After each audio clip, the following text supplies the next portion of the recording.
اللہ تعالیٰ نے اس کائنات میں بے شمار عالمین تخلیق فرمائے، مگر اس کرۂ ارض پر دو مخلوقات ایسی بنائیں جنہیں عقل و شعور، ہدایت اور حساب و کتاب کے قابل بنایا، انسان اور جنات۔ انسان تو بعد میں آیا، زمین پر سب سے پہلے جنات کو بسایا گیا۔ یہ وہ دور تھا جب زمین پر صرف جنات کا راج تھا، لیکن جیسے جیسے وقت گزرتا گیا ان کے دلوں میں تکبر نے جنم لیا، طاقت، خون اور بغاوت۔ زمین فساد سے بھر گئی۔ پھر اللہ تعالیٰ نے ایک ایسا حکم صادر فرمایا جو جنات کی پوری تاریخ کا رخ بدل دینے والا تھا۔ فرشتوں کی قیادت عزازیل کے ہاتھ میں دی گئی اور انہیں زمین پر موجود جنات کو ویرانوں، پہاڑوں اور جزائر میں قید کرنے کا حکم دیا گیا۔ یہ واقعہ صرف ایک جنگ کی کہانی نہیں، یہ اس غرور کی شروعات ہے جس نے ابلیس کو سجدہ آدم سے روک دیا تھا اور قیامت تک کے لیے انسانوں کا دشمن بنا دیا تھا۔ اس ویڈیو میں ہم آپ کو بتائیں گے جنات کی وہ تاریخ جو کتابوں میں دفن ہے اور وہ راز جو صرف روایات میں چھپ کر رہ گئے۔ ویڈیو کو آخر تک ضرور دیکھیں اور چینل کو سبسکرائب کریں۔ جب اللہ تعالیٰ نے انسان کی تخلیق کا ارادہ ظاہر فرمایا تو فرشتوں نے عرض کیا، کیا تو زمین میں ایسے کو خلیفہ بنائے گا جو وہاں فساد کرے گا اور خون بہائے گا؟ اس پر فرمایا گیا، جو میں جانتا ہوں وہ تم نہیں جانتے۔ مفسرین فرماتے ہیں کہ یہ سوال ایک مخلوق کے ماضی کو دیکھ کر کیا گیا تھا، کیونکہ فرشتے یہ جانتے تھے کہ کس طرح جس مخلوق کو اس سے پہلے زمین میں آزادی دی گئی تھی، اس نے بغاوت کی، خون ریزی اور قتل و غارت کا بازار گرم کیا، یعنی جنات۔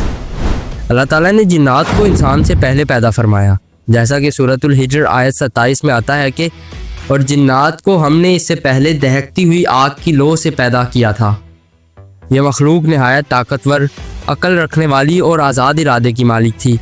شروع میں جنات اللہ تعالیٰ کی عبادت کرتے تھے اور زمین میں امن کے ساتھ رہتے تھے، لیکن جیسے جیسے ان کی نسلیں پھیلیں، ان کے دلوں میں تکبر، حسد، اقتدار کی ہوس اور قتل و غارت کا رجحان بڑھنے لگا۔ زمین فساد سے بھر گئی، قبائل آپس میں دست و گریبان ہو گئے اور ظلم بڑھ گیا، جس پر رب تعالیٰ نے ابلیس، جس کا نام اس وقت عزازیل تھا، اس کو حکم دیا کہ فرشتوں کی ایک جماعت کے ساتھ زمین پر جائے اور ان باغی جنات کو ختم کرے یا انہیں قید کر دے۔ ابلیس جنات میں سے تھا، لیکن اپنی عبادت اور علم کی بنیاد پر فرشتوں کی صف میں شمار ہوتا تھا۔ اس نے اللہ تعالیٰ کے حکم کو بجا لاتے ہوئے فرشتوں کو ساتھ لیا اور زمین پر ایک عظیم جنگ لڑی، جس میں بالآخر جنات کو شکست ہوئی۔ اللہ تعالیٰ کے حکم کے مطابق ان باغی جنات کو ویران جزائر، پہاڑی غاروں اور دور دراز کے علاقوں میں قید کر دیا گیا۔ یہ جنات حضرت سلیمان علیہ السلام کے دور تک قید رہے اور پھر اللہ تعالیٰ کے حکم سے ان میں سے بہت سے آزاد ہوئے۔ اس جنگ کے بعد ابلیس کے دل میں غرور پیدا ہوا۔ اس نے سوچا کہ اس نے جنات کو اپنی طاقت اور علم کے بلبوتے پر قابو پایا۔